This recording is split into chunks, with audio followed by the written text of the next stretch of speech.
Queridos hermanos, en este día domingo, en el que inusualmente no tenemos nuestro culto normal, quiero compartir con ustedes una reflexión de la palabra del Señor que está en el libro de Filipenses, capítulo 1, desde el verso 9 y hasta el verso 10. Dice así la palabra del Señor: Porque Dios me es testigo de cómo os amo a todos vosotros con el entrañable amor de Jesucristo. Y esto pido en oración, que vuestro amor abunde aún más y más en ciencia y en todo conocimiento, para que aprobéis lo mejor, a fin de que seáis sinceros e irreprensibles para el día de Cristo. Cada vez que el apóstol Pablo escribió una carta, escribió una misiva o una epístola, el propósito que él tenía con estas cartas era enfrentar alguna situación que no era correcta, alguna situación que hacía sufrir a los hermanos de las distintas iglesias. Y cuando una iglesia tenía un problema, obviamente el apóstol les escribió una carta buscando solucionar en Cristo y a través de la palabra. La iglesia de Filipo tenía dos grandes problemas: un problema externo, o sea, un problema que venía fuera de la iglesia, y un problema interno, o sea, un problema, algo que estaba ocurriendo dentro de la iglesia. Y el problema era que ambas situaciones hacían sufrir a la iglesia local. La iglesia sufría porque tenían una presión externa, es decir, había todo un movimiento de pensamiento filosófico que estaba atacando a la iglesia. Lamentablemente las influencias filosóficas uno no quisiera que estuvieran, y una vez dice, no, bueno, yo no tengo nada que ver con eso, pero el problema con ellas es que aunque no lo queramos, somos influenciados igual. Por lo tanto, aunque la iglesia no lo quiera, esa influencia invisible comienza a llegar poco a poco a la iglesia. ¿Y cuál era esa problemática que afectaba a la iglesia? El tema siempre presente de estas tendencias griegas, que lo que buscaban era quitarle el poder, la gloria y la relevancia a Cristo. Es decir, siempre buscando lo humano y tratando de reducir aquello que tenga que ver con la suficiencia de Cristo. Siempre Cristo no es suficiente, Cristo no es Dios, le falta esto, etcétera, etcétera, etcétera.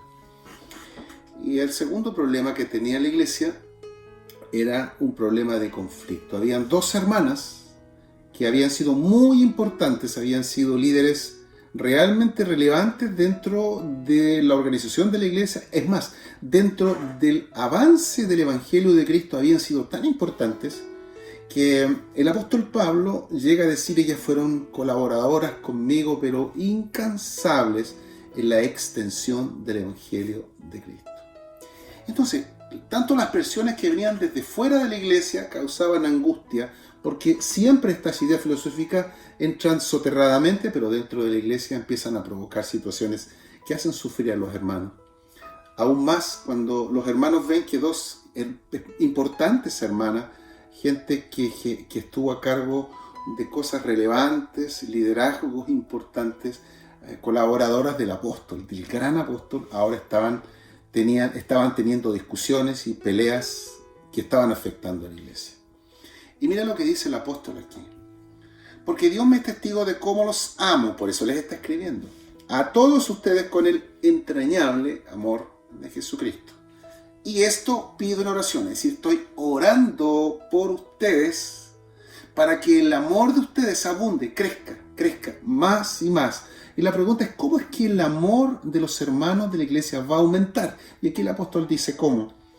Va a aumentar más y más en ciencia y en todo conocimiento. Lo que está diciendo el apóstol aquí: oro al Señor para que ustedes amen tanto a Dios, tanto a Cristo y tanto a su palabra, que cada día se metan más y más en la palabra, más y más en la profundidad del Evangelio de Cristo, de tal forma que ese conocer más de Cristo les permita también amar más a Cristo. Es decir, a medida que aumenta el conocimiento ordenado, el conocimiento centrado en Cristo, amamos más a Dios.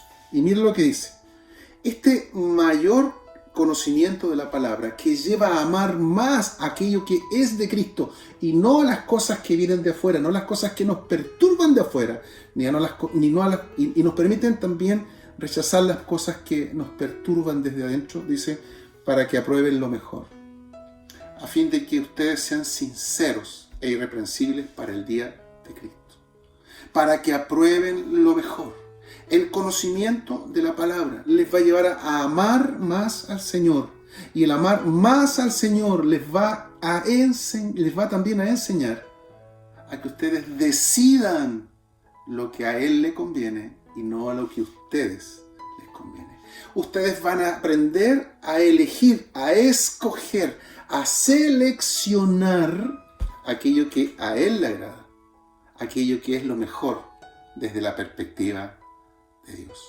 Lo que está diciendo aquí el apóstol es que lo que decidimos no solo puede afectarnos en el tiempo presente, sino que también nos va a afectar en el tiempo futuro. Pero hay un tiempo que es mucho más gravitante todavía, en el que también nos va a afectar todo aquello que decidimos. ¿Cuándo?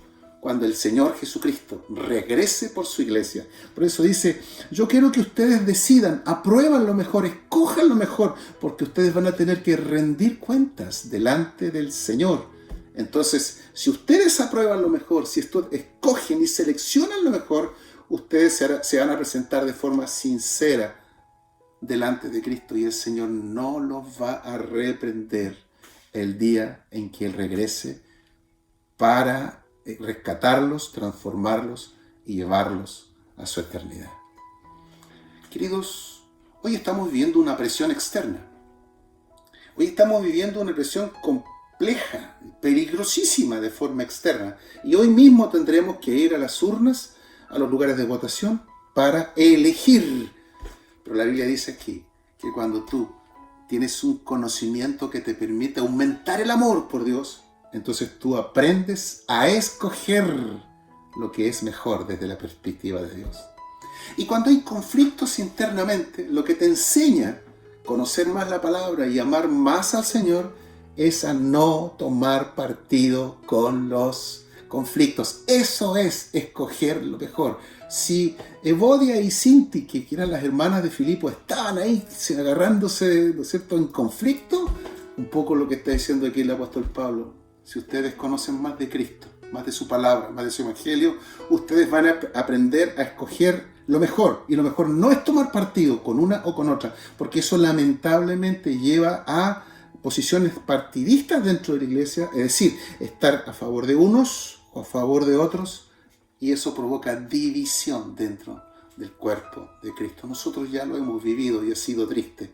Queridos, hoy día, en esta presión externa que lo único que hace es querer que el humanismo, que aquellas cosas que no le agradan a Dios puedan establecerse a través de la ley, a través de la norma, para que después no sea legal hacerlas. Y eso nosotros no podemos aceptarlo. Escojamos lo mejor. Pero también en materia de conflictos internos, escojamos lo mejor. ¿Y sabes lo que significa escoger lo mejor en los conflictos internos? Es no participar, no ser parte, no ponernos de parte de nadie, sino solamente de parte de Dios. En un conflicto lo mejor es ponernos a orar para que esto se resuelva siempre desde la perspectiva de Dios y no hayan divisiones y no hayan bandos dentro de la iglesia y en lo posible la gente se arregle y nunca tenga que irse. Dios les bendiga. La palabra de Dios hoy día nos llama a escoger, a elegir lo mejor para que cuando el Señor Jesucristo nos venga a recoger, nosotros no nos tengamos que alejar o bajar la cabeza de forma angustiosa. Elijamos lo mejor para que las consecuencias que vivamos nosotros hoy, o nuestra familia hoy, nuestra familia en el futuro, y nosotros en la eternidad, nosotros en el día de Cristo, ¿cierto?, no sean consecuencias que finalmente nos hagan sufrir. Quiero enviarles un abrazo, quiero pedirles, hermanos, que se fortalezcan en el Señor y sigamos ayunando, sigamos orando, levantémonos temprano, tengamos tiempos de clamor y digámosle al Señor, nos hemos equivocado, queremos que nos perdones, Señor, pero salva a nuestro país. Un abrazo grande, Dios les bendiga y que tengan un buen fin de semana y una semana próspera también. Abrazos, bendiciones de parte de su pastor.